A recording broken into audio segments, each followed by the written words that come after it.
Most people think intermittent fasting is just another weight loss hack. But what if skipping breakfast triggered ancient machinery inside your cells, rebooting your metabolism, flipping the switch on autophagy, and slowing the very process of aging itself? Human trials reveal a hidden struggle. Over 60% of long-term fasters hit a wall of irritability and brain fog by day 3. Yet those who push through may compress decades of biological decline into just a few years. The real story starts here, when everyday hunger turns into a battle for your body's future.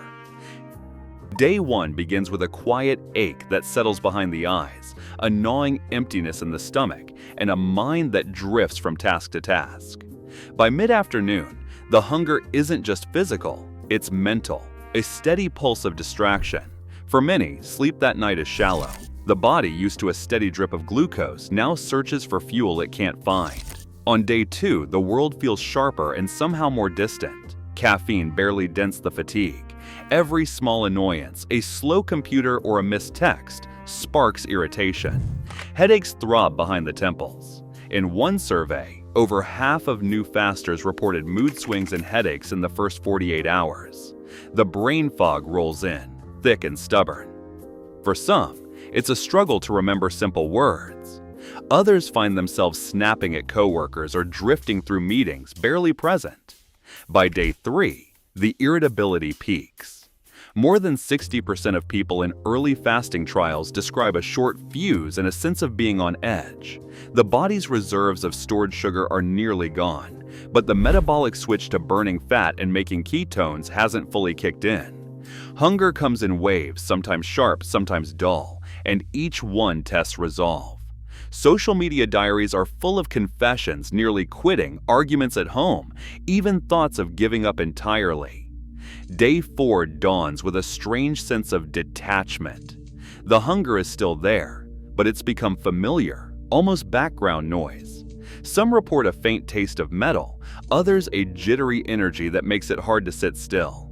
Sleep can be restless, dreams vivid. The body is fighting for balance, but the mind is still waiting for clarity.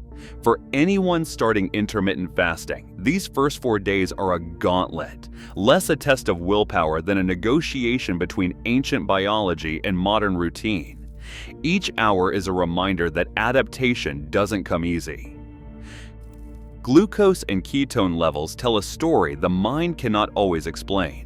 In the first 72 hours of intermittent fasting, blood sugar drops from its usual range, often 90 to 110 milligrams per deciliter, down to the mid-80s or even the 70s. Continuous glucose monitors tracking new fasters show a gentle but steady decline, not wild swings. The variability, measured as coefficient of variation, ticks up slightly from about 12% to 18%. This subtle instability is not a sugar crash. It is the body's early struggle to find a new rhythm. Meanwhile, capillary blood tests for beta-hydroxybutyrate, called BHB, the main ketone, reveal a different timeline. For most people, BHB stays below 0.5 millimoles per liter for the first 24 to 36 hours. Even as hunger gnaws and energy dips, the promised surge in ketones has not arrived. In one small trial, BHB measured just 0.2 millimoles at 24 hours, rising to 0.6 only after 36 hours had passed. For those with insulin resistance, this shift comes even slower. The discomfort many report is not just in their heads, it is mapped in the numbers. Early fasting means running on the last stores of liver glycogen, with blood sugar slowly slipping and ketones barely budging. Stress hormones like cortisol add to the sense of unease, nudging glucose up in short-lived bursts, but not enough to reverse the overall downward trend. These biomarker patterns, modest glucose variability, and delayed ketone rise explain why the first days feel so taxing. The body is caught between two fuel systems, not yet efficient at burning fat. Only after the 24 to 36 hour mark do ketones begin to climb, signaling the start of true metabolic adaptation. Until then, the data matches the experience. It is a drawn-out waiting game, measured in milligrams and millimoles, as ancient pathways slowly come online. Inside the first 16 hours of fasting, the body quietly burns through its last stores of glycogen. Glycogen is a form of stored glucose found in the liver and muscles, and it provides a steady drip of energy during every skipped meal. However, these reserves are limited. Most adults exhaust them between 12 and 16 hours without food. Once glycogen drops low, a new system takes over. The liver begins converting fatty acids into ketone bodies, marking the start of ketogenesis. This transition is not just about fuel. It represents a fundamental metabolic switch, one that shifts the body from relying on quick-burning carbohydrates to tapping into deeper fat reserves. Ketones, especially beta-hydroxybutyrate known as BHB, start to rise in the blood as this process unfolds. For most people, BHB remains barely detectable during the first 24 hours, typically below 0.5 millimoles per liter. It is only after the 16 to 24-hour window that levels climb, signaling that fat oxidation is now the dominant energy source. In a controlled study, healthy adults fasting for 18 hours saw their BHB rise from 0.1 to 0.4 millimoles per liter, with some not reaching this threshold until after 36 hours. Those with insulin resistance take even longer, as their bodies cling to glucose before finally allowing the switch. The production of BHB is not just a byproduct, it acts as a signaling molecule communicating with cells throughout the body. BHB can cross the blood-brain barrier, providing an alternative fuel for neurons and triggering pathways that affect inflammation and stress resistance. Researchers like Sachin Panda highlight this window, between 16 and 24 hours, as the point where the metabolic switch becomes robust, especially when fasting is paired with circadian rhythms. Animal models and human trials both confirm that this period is critical for activating the full benefits of intermittent fasting. During this transition, the body's priorities change. Instead of simply seeking the next meal, it begins to break down stored fat, preserve muscle, and prepare for periods of scarcity. The rise in BHB signals a deeper adaptation, one that goes beyond hunger.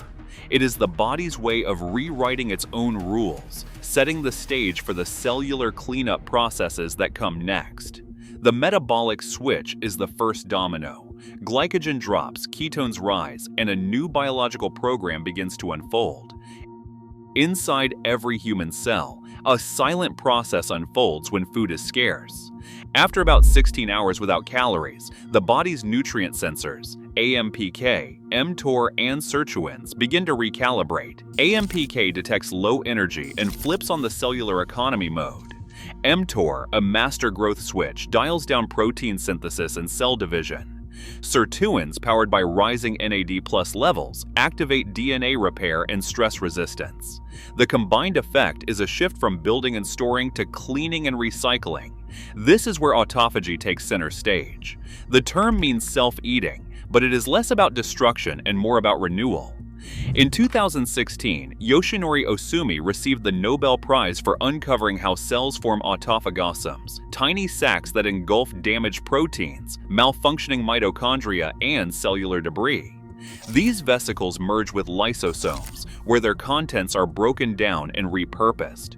Ohsumi's early work in yeast laid the groundwork, but the same machinery operates in mammals, triggered by fasting and energy stress. Human studies show indirect signs of this cleanup. In blood cells, autophagic flux rises after several cycles of time-restricted eating, measured by dynamic changes in LC3B protein turnover. Ketone bodies, especially beta-hydroxybutyrate, climb above 1 millimole per liter, signaling that the body is running on fat and that autophagy is likely active. Fasting insulin drops, lifting the brakes on the process. These are proxy markers because direct tissue measurements are rare, but they point to a powerful built-in recycling system. The effect is not limited to clearing junk. Autophagy also removes defective mitochondria, reducing oxidative stress and supporting healthier energy production. Sirtuins and AMPK, both stimulated during fasting, help maintain a network of youthful mitochondria and keep inflammation in check. In animal models, these pathways slow the buildup of cellular damage that drives aging. While human data are still emerging, early findings suggest that regular fasting may compress years of biological wear into a much shorter window. Cellular recycling is not a backup plan. It is a core survival strategy honed over millions of years. When food is scarce, the body does not just wait for the next meal. It repairs, renews, and prepares for the future. The Nobel Committee's call to Osumi in October 2016 was not just a personal milestone. It was a recognition that the cleanup crew inside our cells could be the key to slowing the march of time. In the weeks after the initial struggle, the body's insulin response begins to quietly transform. Blood tests show fasting insulin dropping by 20 to 30%, sometimes within the first month. In a clinical trial led by Dr. Courtney Peterson and colleagues, pre-diabetic adults who ate all their meals within a 6-hour window saw their HOMA-IR, a key measure of insulin resistance, fall by nearly a third after just 5 weeks. These changes are not subtle. But for patients tracking their progress, the numbers on their lab reports tell a clear story. The body is learning to handle glucose with far less effort. Clinicians like Dr. Jason Fung have documented this shift in real-world cases. One patient, a 52-year-old woman with a long history of metabolic syndrome, watched her fasting insulin fall from 18 to 9 microunits per milliliter over 3 months of 18-6 fasting. Her adherence, tracked through digital logs, reflected a common pattern seen in research. About 80% of participants stick with daily time-restricted eating for at least 6 months. The learning curve is steep, but the rewards come quickly. Meta-analyses of intermittent fasting trials echo these findings. Across dozens of studies, insulin sensitivity improves by an average of 25%, and markers of inflammation like CRP drop in tandem.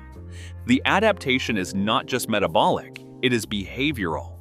Food cravings fade, energy stabilizes, and the cycle of constant snacking loses its grip. For many, these early wins become the proof that long-term change is possible. The body, once locked in a pattern of resistance, starts to respond to fasting as if it were second nature. Strength isn't sacrificed to fasting, it is shaped by the right moves. In the gym, Mike, a 45-year-old trainer, loads the bar for deadlifts after his 20-hour fast. He is not shrinking. Over 2 years of intermittent fasting paired with resistance training, his muscle mass increased by 5%. His secret is not just discipline, it is understanding how the body protects muscle even when food is scarce. Growth hormone, released in pulses during fasting, can surge up to 5 times baseline. This hormone does not build muscle directly, but it does slow protein breakdown and primes the body to preserve lean tissue. Studies show that when people combine fasting with regular resistance training, muscle protein synthesis rebounds during eating windows, especially if protein intake is dialed in. The sweet spot is 1.6 to 2.2 grams of protein per kilogram of body weight each day, split across meals. Per meal, about 0.3 grams per kilogram maximizes muscle-building signals, with diminishing returns above that threshold. Mike times his lifting sessions to land close to his first meal, stacking the muscle-building response when amino acids flood in. Researchers like Stuart Phillips point to this strategy. Resistance exercise during fasting boosts the body's need for repair, and a protein-rich meal afterward triggers growth. Human trials confirm that, with enough protein and consistent training, intermittent fasting preserves, and sometimes even increases lean mass. The muscle loss myth does not hold up under the barbell or in the lab. For those who train smart and eat enough, fasting fits the goals of strength and longevity side by side. C-reactive protein, CRP, is one of the most reliable signals of inflammation in the body. In meta-analyses published between 2020 and 2023, people practicing intermittent fasting for several months saw their CRP levels drop by 20 to 40%. This is not just a lab curiosity. Lower CRP tracks with lower risk for heart disease, diabetes, and even some cancers. Markers like interleukin-6 and TNF-alpha, both linked to chronic inflammation and accelerated aging, also trend downward in long-term fasting studies. The effect is not limited to metabolic health. Fasting mimicking diets, 5-day cycles that simulate fasting without total food deprivation, have been shown to reduce biological age by about 2.5 years measured by DNA methylation clocks. But the promise comes with a dose of humility. In primate studies, calorie restriction extended lifespan in some colonies but not others, with results swinging based on diet composition and genetic background.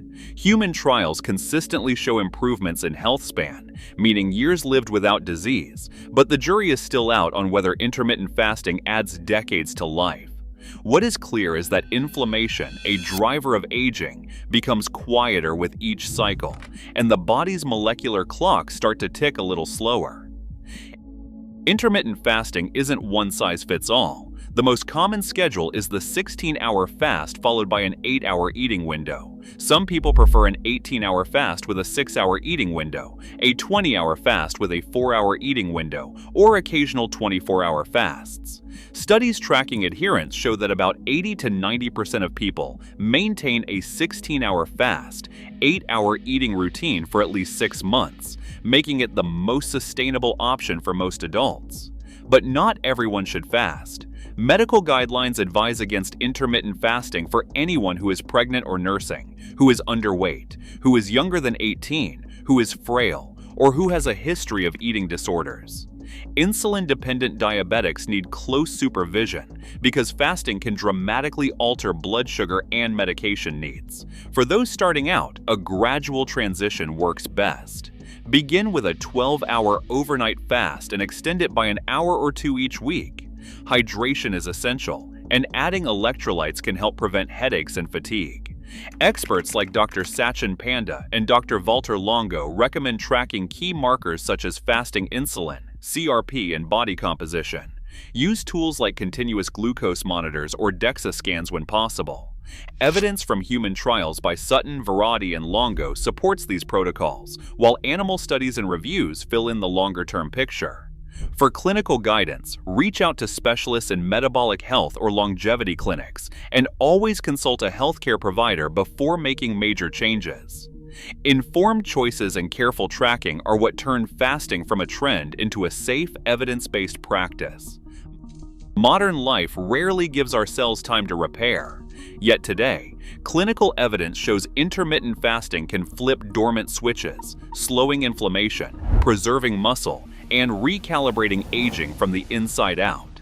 As millions face rising chronic disease, the choice to fast becomes more than a diet. It is a proven tool to reshape how we age. The clock keeps ticking. How will you answer it? Share your perspective below.